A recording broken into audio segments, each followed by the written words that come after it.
오늘날 우리가 살고 있는 세상은 많은 문명의 발달과 발전으로 인해서 살기 좋은 시대인 것이 분명합니다.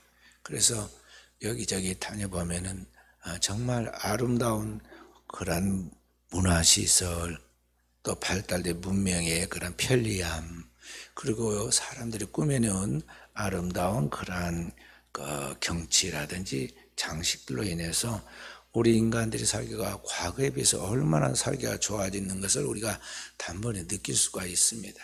특히 세계를 이렇게 다니면서 여행해 보면은 많은 세상의 그러한 또 그 아름다운 모습들로 인해서 우리가 감탄하기도 하죠.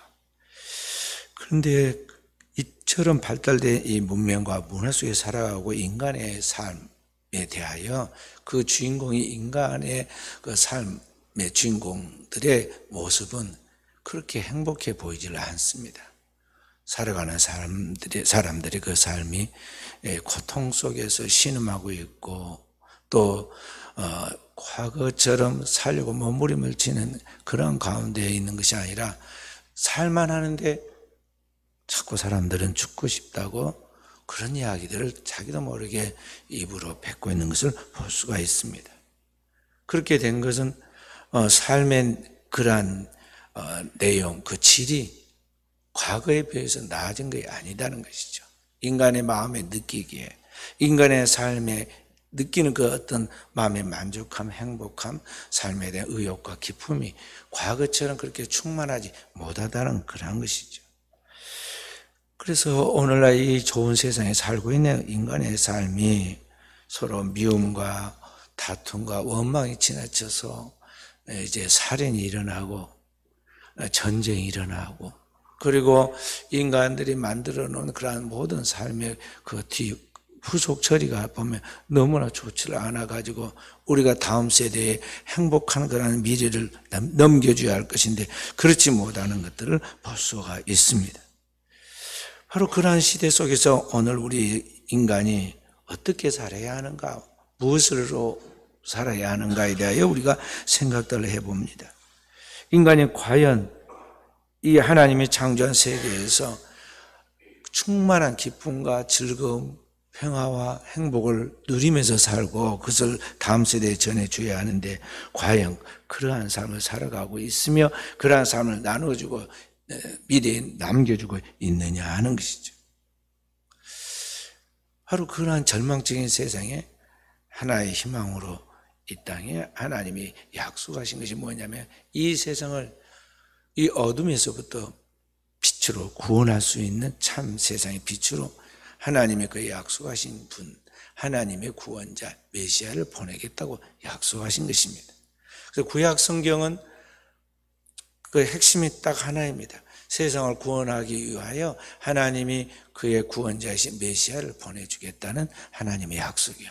그래서 옛 약속이다 그래서 여기 구약이라고 그러죠. 올드 테스터먼트, 옛 약속이라는 것이죠. 하나님의 그의 구원자신 메시아를 이 땅에 보내겠다 그런 뜻이죠. 그래서 이스라엘 백성들은 수천 년 동안 하나님을 믿으면서 이 메시아의 오심을 기다렸습니다. 메시아 대망사상이라고 합니다. 메시아라는 히브리어는 구약 성경 기록한 히브리어는 기름 부음을 받은 자라는 뜻인데 장차 이 땅에 하나님의 기름 부음을 받아 구원자로서 오시는 분을 이야기하고 있는 것입니다.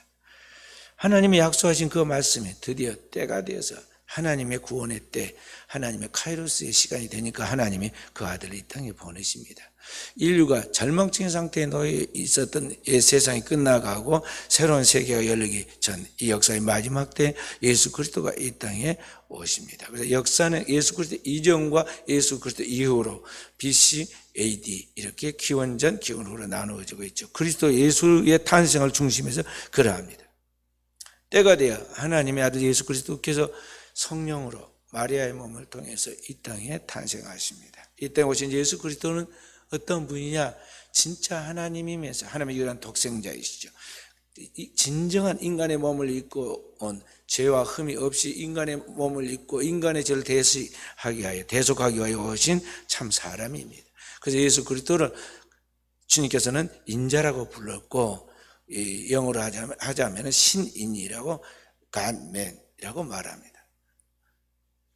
이 신학을 기록한 라틴어 고대 그리스어로 표현하자면요, 베레호모 베레데우스, 참 하나님이면서 참 인간이란 그러한 뜻입니다.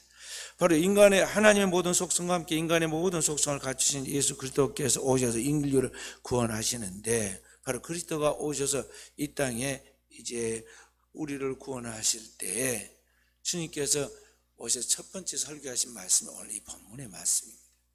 주님께서 인간과 똑같이 세례 받으시고, 그리고 이제 광야에 가셔서 40일 동안 금식하며 기도하여 성령의 충만함을 믿고 마귀를 물리치죠. 그리고 성령 충만한 그가 요단강에서 돌아와서 그의 고향 여기 갈릴리 나사렛에서부터 이제 말씀을 선포하기 시작하시는데, 그 말씀의 첫 번째 설교가 바로 오늘 이 본문의 내용입니다.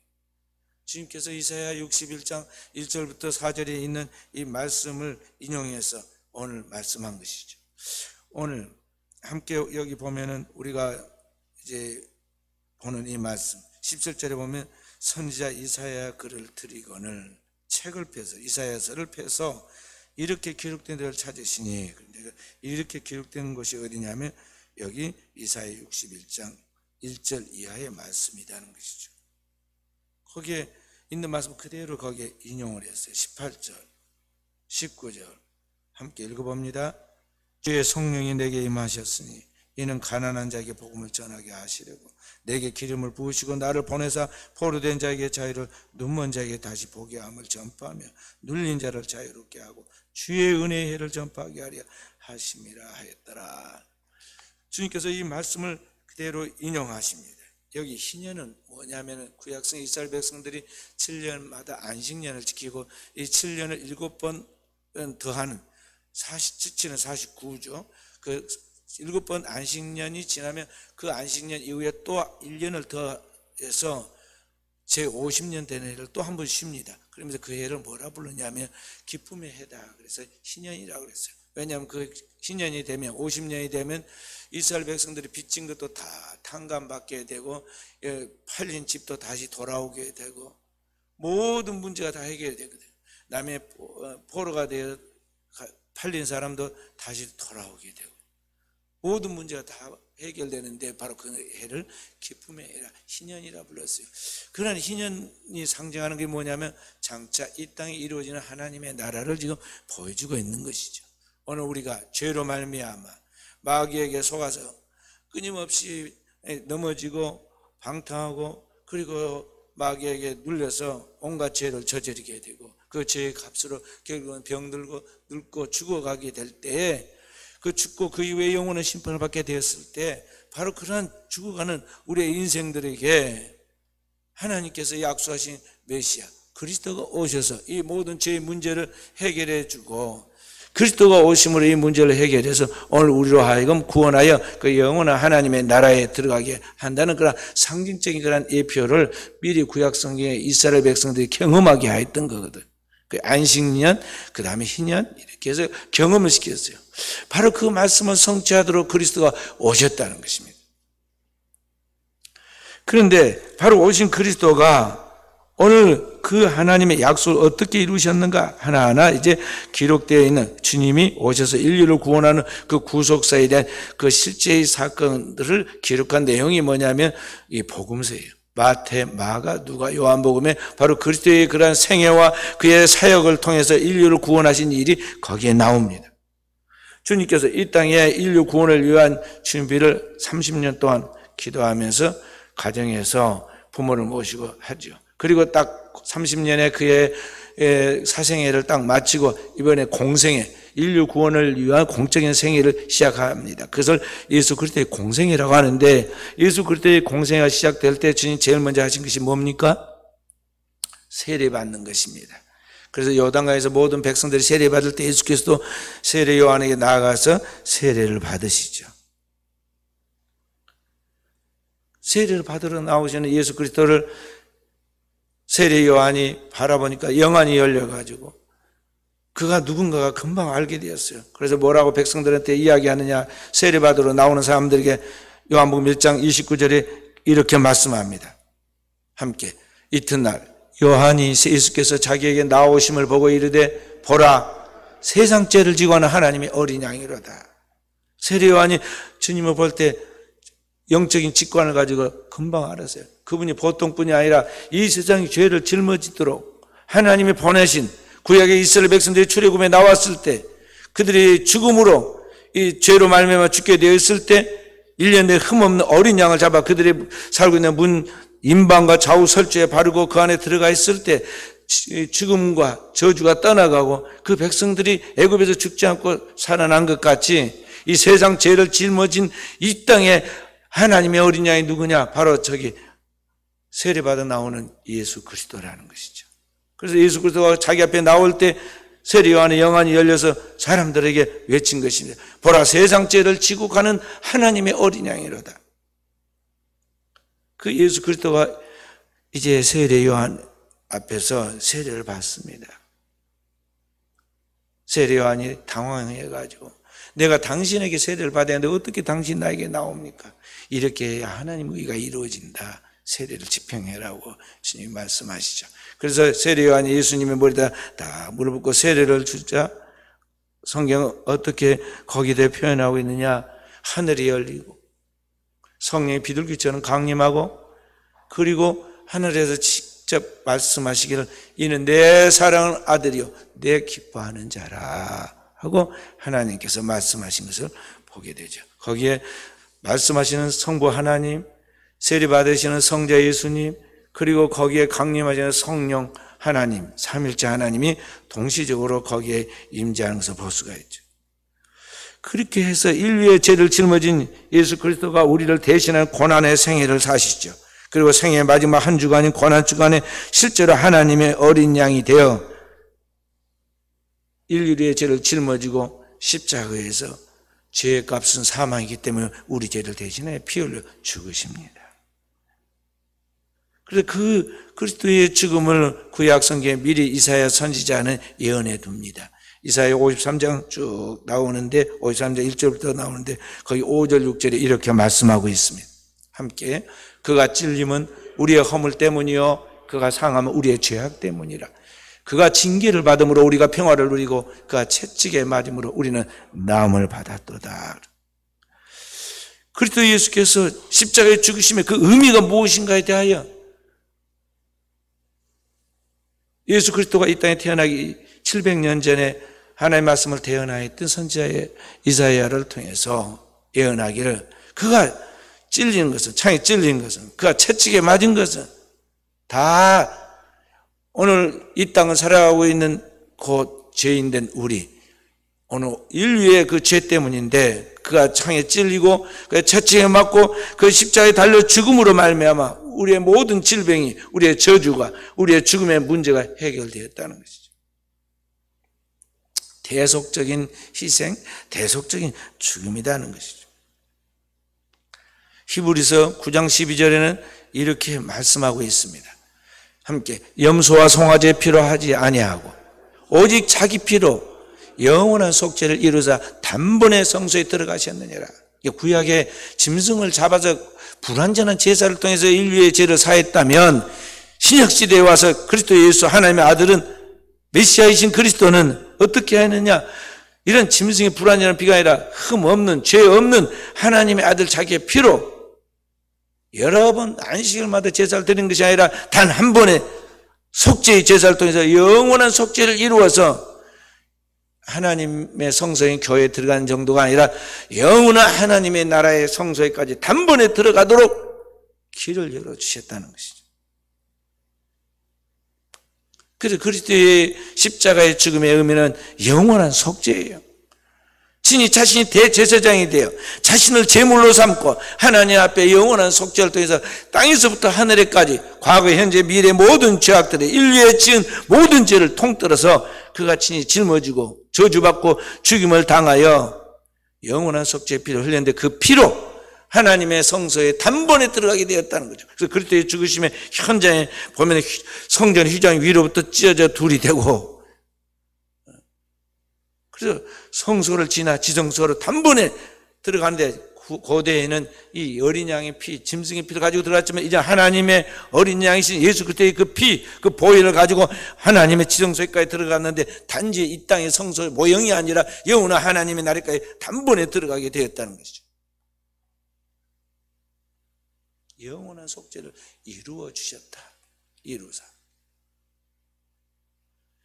그래서 주님이 십자가에 위해서 죽고 인류의 죄를 대신하실 때 마지막 말씀이 무엇이었느냐 하면 테텔레스타이, 값을 다 치렀다. 죄의 값은 사망인데 그 죄의 값을 다 이 피로 다 치렀다, 해결하였다고 고백하고 선포한 것입니다.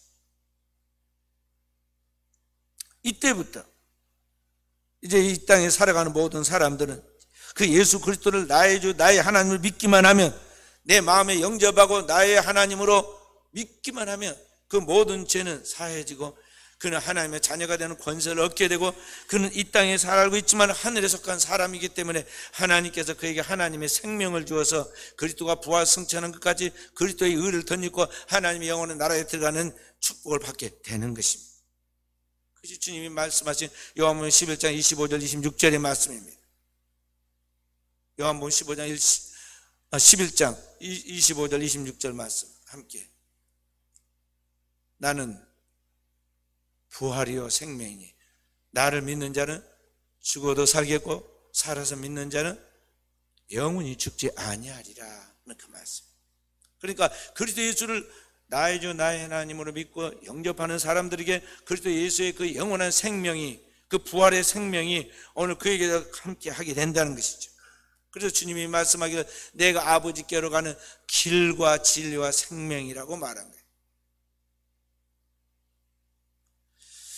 그러므로 이 땅에 살아가는 우리 모든 인생들은 이 하나님의 나라에 아버지께로는 길과 진리와 생명이 된 예수 그리스도를 진짜 믿고 그 예수 그리스도의 그 구속의 진리를 믿는 믿음으로 오늘을 살아가는 것이 세상에서 승리하는 비결이고 진정한 축복받는 비결이고 모든 문제가 해결되는 비결이라는 것을 알아야겠어요.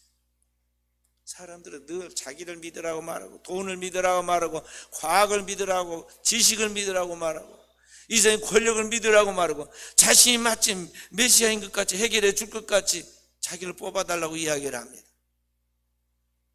그러나 뽑아놓으면 다 6개월이 못 가서 어때요? 실망이죠. 다 실망. 만족한 사람 없어. 그래서 처음에 뽑을 때는 최하 50% 이상의 기대감을 갖고 있다가 나중에 보면은 이제 내임덕이라고 이제 추락을 해서 내려오잖아요. 우리나라 대통령 중에는 4%까지 내려간 사람이 있었습니다. 근데 사실은 원칙대로 하자면은요, 0으로 내려가야지 맞아요. 그러니까 뭐 너무 실망할 것도 없어. 근데 거기에다가 막 목을 겁니다. 어떻게든지 좀 올리려고. 사람을 기대하는 것 자체가 사실은 모순이에요. 역사는 이렇게 앞에 서서 하는 사람이 끌어간 것 같지만 실제로는 보이지 않으나 살아계신 영원하신 하나님께서, 역사의 주인이신 하나님께 그분이 끌어가시고, 그분이 창조하시고 구원하시고 그분이 끌어가는 거예요. 그러니까 사람을 믿거나 다른 어떤 걸 믿어서는 안 되고, 우리 그리스도인들이 알아야 할 것은 뭐냐면 진짜 하나님을 믿어야 하고 하나님이 보내신 예수 그리스도를 믿어야 하는 거예요. 그래서 성경 말씀하시길 요한복음 17장 3절에 영생은 유일하신 참 하나님과 그의 보내신 자 예수 그리스도를 아는 것입니다 하고 말합니다. 그런데 우리는 어떠느냐? 너무 자신을 믿으라고 그러고 또 세상을 믿으려고 하고, 조금보다 나보다 테니스만 잘 쳐도 그 사람은 굉장히 대단한 줄 알고, 음악한 사람은 자기보다 피아노를 조금만 잘 쳐도 아주 대단하게 보고, 다 사람마다 하나님이 100% 매력이 있는데 다 똑같은 매력이 있어요. 보세요. 밑에 있는 꽃이나 다 꽃은 각자의 자기의 그러한 고유한 멋이 있잖아요. 인간은 하나님이 그렇게 각자의 100% 아주 특성을 주고 그의 장점을 주고 그에게 축복을 주셨거든요. 그런데 상대적으로 내가 그런 것들이 없기 때문에 부러워하고 그게 더 나은 줄 알고 조금 더 나아 보이면 우리가 부러워하잖아요. 그래 나중에 조금 있다 보면 실망하는 거예요. 그런데 성경은 우리에게 하나님을 믿고 하나님 보내신 예수 그리스도를 믿으라 우리에게 말씀했어요. 오늘 이 땅에 아버지의 뜻을 이루기 위하여 이 땅에 내려오신 그리스도 예수께서 인류를 그의 피로 구원해 주셨는데, 그 구원의 원동력이 무언가에 대해 주님이 오늘 처음부터 말씀을 하시고 있어요.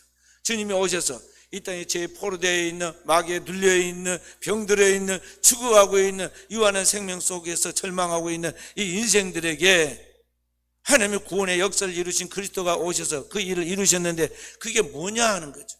그래서 오늘 여기 말씀에 18절에 말씀하고 있는데, 주의 성령이 내게 임하셨으니, 하나님의 구속의 그 모든 완성을 이루는 것이 무엇이냐? 바로 아버지께서 보내신 성령, 주님의 그 성령의 충만함을 입어서 그 성령으로 인류 구원의 역사를 이루었다는 것입니다.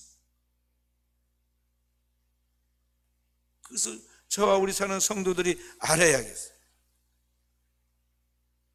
그러니까 사람이 이 땅에서 무엇으로 살아가야 하는가에 대하여 세상은 이러저런 이야기들을 하지만은 오늘 우리가 알아야 할 것은 뭐냐? 오늘 이 땅에서 진정한 구원을 통해서 하나님의 축복을 받고 또 세상 속에 그 축복을 나누어주는 복의 통로로서 살아가도록 하기 위해서는 오늘 우리에게 진짜 필요한 것은 무엇이냐? 그리스도 예수께서 성령으로 충만되었던 것 같이 오늘 우리의 영혼 속에 하나님의 영이 성령으로 충만됨이 있어야 한다는 것입니다. 오늘 교회를 다니고 하나님을 믿는다고 하지만은 실제로 성도들의 신앙과 삶을 바라보면요, 진짜 하나님을 믿고 하나님의 성령의 권능이 그를 지배하고 있다고 생각하지 않아요. 현대인들의 그러한 의식구조에 따라 발달된 문명과 문화와 그러한 지식과 돈과 권력의 힘을 너무나 의지하고 그러한 것들에 심취되어 있어서 진짜 소중한 것을 모르고 있다는 거죠. 인간은 영적 존재이기 때문에 그 영혼에 필요한 하나님의 영이 성령을 충만히 받아야 하고, 성령이 주시는 지혜와 총명, 성령이 주시는 능력, 성령이 주시는 은혜, 성령이 주시는 기쁨, 성령이 주시는 평화와 그 모든 것들을 가지고 영으로 살아야 하는데, 그러면 나머지는 따라오는 것인데, 영적은 빈곤한 상태에 있고 세상에 있는 것들, 그 사라지고 소멸하고 없어질 것들에 대하여 절대적인 것을 생각하고 거기에 목을 건다는 거죠. 이거 고치려고, 삶의 패러다임을 고치려고 하나님이 이스라엘 백성들을 저 애굽 땅 고센이라는 곳에서 불러냅니다. 출애굽시키죠. 고센은 어떤 곳이냐면 전 세계에서 가장 긴 강이 나일강이 흐르고 있는 그 나일강 하구의 델타 삼각지에 가장 세계에서 기름진 들판에 살고 있던 땅에 살고 있던 사람들이에요. 그래서 얼마나 잘 먹고 번성했던지 말이죠. 가장 늦게 애굽 땅에 들어갔지만은 큰 민족을 이루어서 나중에 출애굽 올 때 보면 장정만 60만 명이라고 그랬어요. 우리나라 군대가 가장 숫자가 많을 때 60만 명이었는데요, 고대에 지금부터 3,400년 전에 20대에서부터 50대까지 장정만 60만 명이었으니까 그 얼마나 왕성했는가를 볼 수 있잖아요. 근데 그 땅에서 살고 있으면 애굽 땅도 정복하고 그때 고대 이집트 문명의 발생지인 그 이집트 문명을 장악하면서 전 세계를 휘어잡을 수도 있을 것인데, 하나님께서 그 백성들 애굽에서부터 나오게 출애굽시킵니다. 그리고 출애굽시켜가지고 40년 동안 광야를 지나서 가나안 땅, 약속의 땅에 들어가게 하는데, 광야에서 40년 동안 모래밭에서 텐트 치고 그들이 살면서 뭐 하는지 아세요? 아무것도 안 하고 놀았어요. 아무것도 안 하고, 농사도 안 짓고 일도 안 하고 놀아. 그러면 그들은 이제 놀면은 굶어 죽게 되잖아요. 근데 어떻게 살았나? 성경에 그게 말씀하고 있죠. 어떻게 살았습니까? 자고 아침에 일어나갖고 새벽기도 끝나고 나가보면은 집 주변에 가시 같은 뭔가가 내려가지고 있는데, 그게 뭔가 딱 떠갖고는 먹어보니까 꿀바른 과자 같은, 가시같이 잘 자는데 꿀바른 과자 같은 맛이, 영향이 있어요.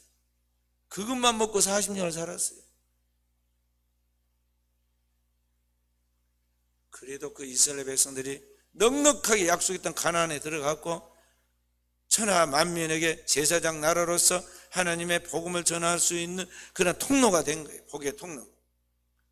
그러니까 오늘 사람 우리 그리스도인들이 사는 삶의 그런 양식이 세상 사람들처럼 무엇을 먹을까 마실까 입을까에 대하여 거기에 우선순위를 두고 어떻게 하면 돈을 많이 벌고 또 어떻게 하면 세상에 출세할 것인가에 대해 세상 사람들이 하는 같이 무슨 대학교를 가고 또 무엇을 전공하고 또 어떤 직장에 들어가고 그러한 것을 통해서 내가 생존해 간다고 생각하고 거기다 목을 거는 것이 아니라 하나님의 백성은 먼저 하나님의 나라와 의를 구하라는 거죠. 이스라엘 백성들처럼 깨어서 새벽이면 하나님의 말씀을 읽고 듣고 그 안에 말씀을 붙들고 묵상하고 그런 가운데 그 영혼 속에 하나님께서 말씀하시는 하나님의 뜻이 무엇인가에 대한 총명한 하나님의 진리의 말씀이 그 영혼을 지배하고 그 안에 스며든 것 같이 불어오는 바람처럼 그 영혼에 들어와서 그를 지배하고 있는 하나님의 성령의 생명이 그를 지배하게 하여 신령한 영의 사람으로 충만해 갈 때 이 땅에 살아가는 생존에 대한 문제는 저절로 풀린다 이 말이에요.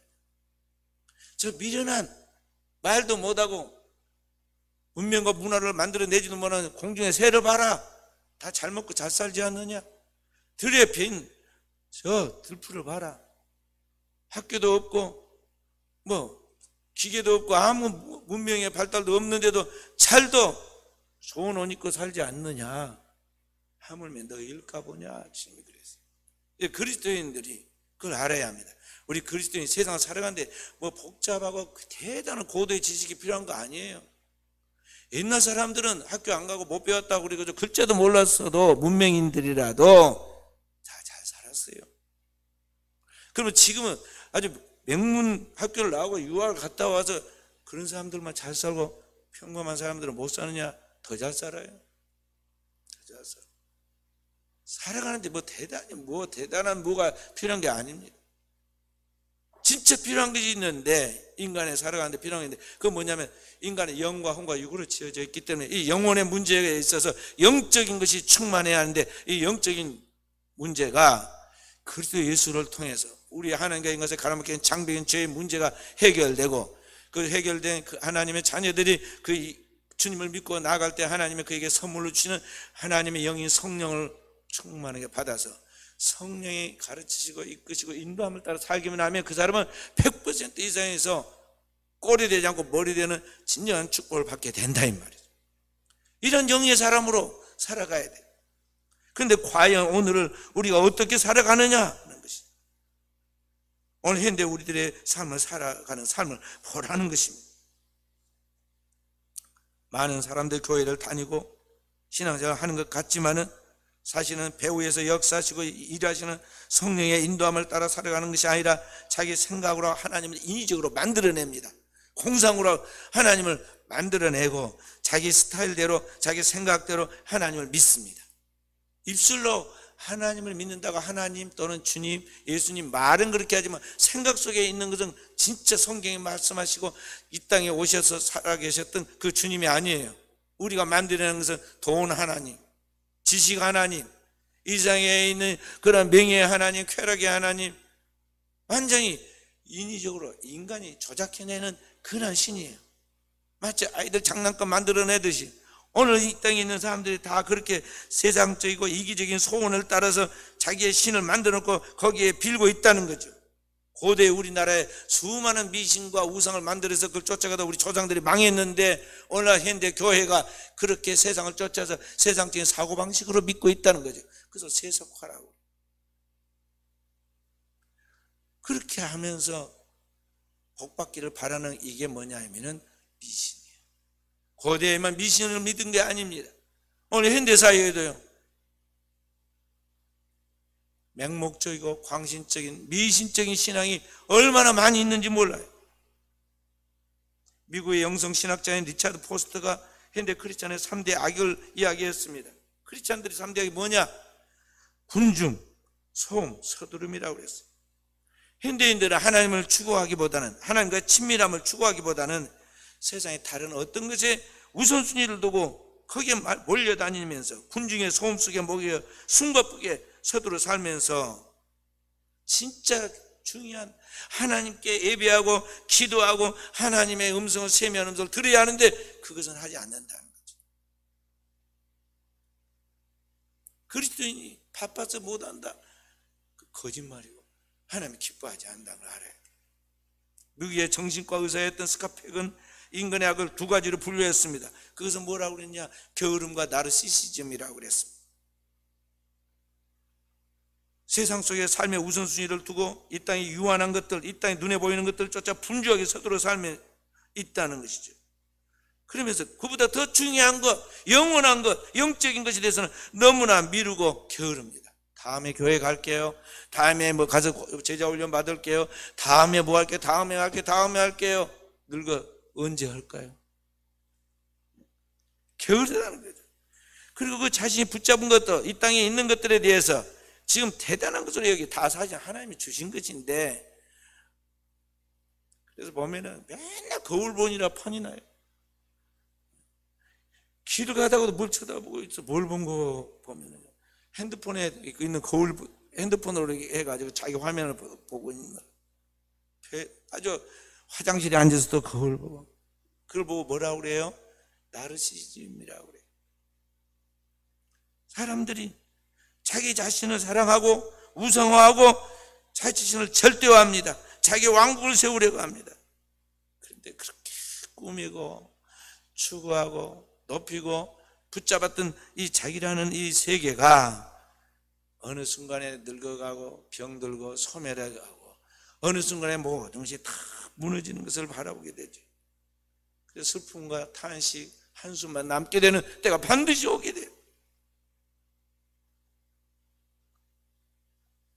그래서 이 땅에 있는 것들을 성경은 사랑하지 마라고 그랬어요. 이 세상에 있는 것을 사랑하지 마라. 이 세상에 있는 모든 것은 육신의 정욕과 안목의 정욕과 이생의 자랑인데 이 모든 것들은 다 사라지고 소멸해 간다는 거죠. 세상과 함께.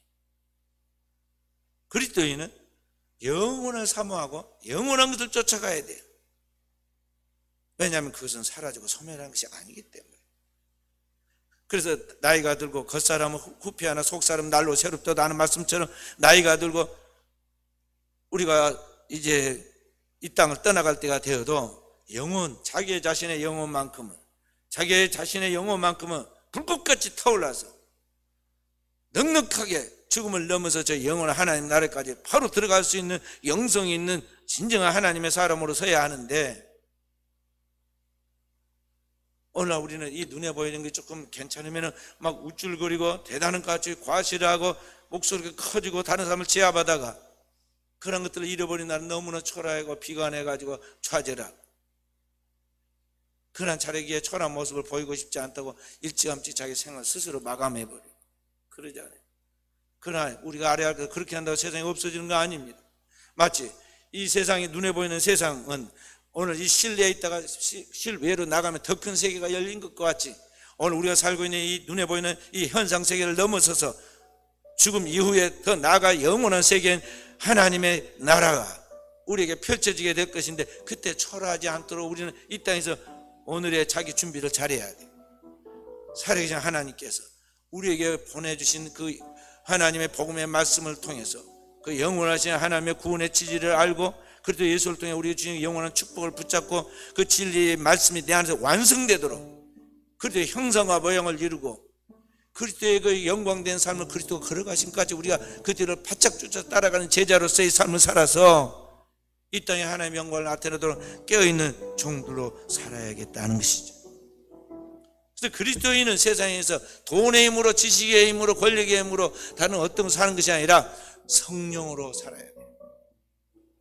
갈라디아 5장 25절에 보면 그리스도 예수의 사람들은 성령으로 살고 성령으로 행할지니라 그랬어요. 성령이 주시는 힘으로 살고 그 성령이 우리에게 주시는 그 일을 하면서 살아가라는 것이죠. 갈라디아 5장 16절은 성령을 쫓아 행하라 그랬어요. 성령을 쫓아 행하라. 그리스도 예수께서 이 땅 인류 구속의 역사를 오직 성령으로 풀어냈던 것 같이 오늘 여름과전 이 땅에 있는 모든 문제를 무엇으로 풀어야 하냐? 하나님의 성령 우리를 지배하고 성령이 우리에게 이끄시는 대로 그 힘을 가지고 그 지혜를 가지고 능력으로 살아가야 한다는 것이죠. 니고데모가 예수님께 찾아왔습니다. 그때 예수님께서 너는 거듭나야 하겠다 그랬습니다. 니고데모는 당대 최고의 학자이고 존경받는 원로였습니다.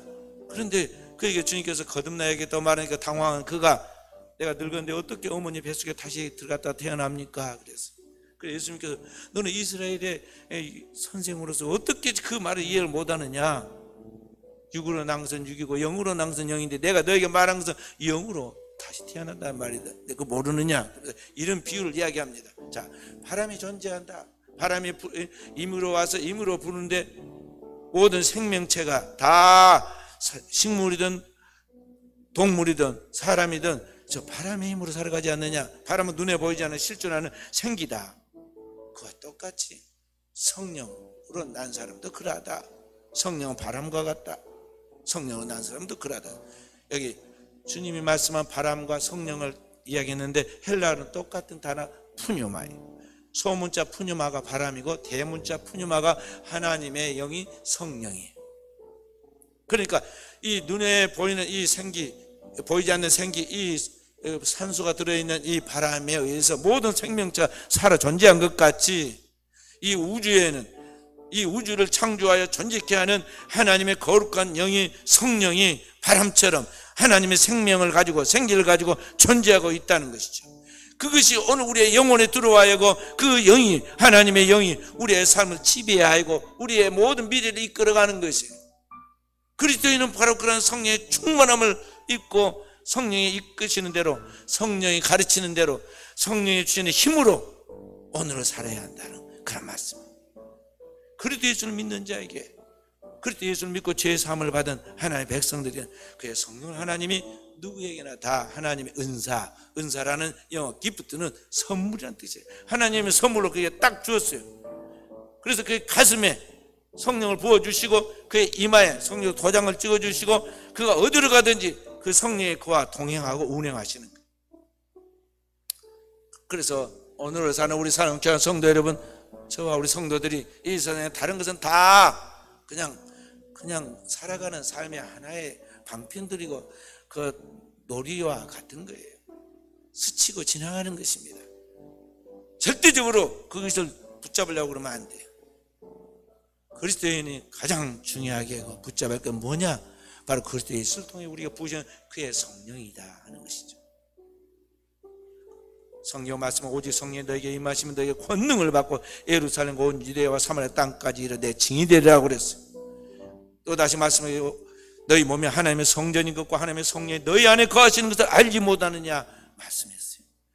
바로 그 성령이 우리 안에 있다는 걸 알고 성령을 소멸하지 말고 성령의 충만함을 구하고 찾고 두드리고 그렇게 성령의 가르치신 대로 인도하신 대로 은혜 그 말씀에 이끄시는 대로 살아감으로 오늘의 이 시대의 세상 속에 하나님의 영광을 드리는 세상 속에 그리스도의 그 영원한 하나님의 나라를 보여주는 깨어있는 우리 사랑하는 종들이 되어지기를 주님의 이름으로 축원드립니다.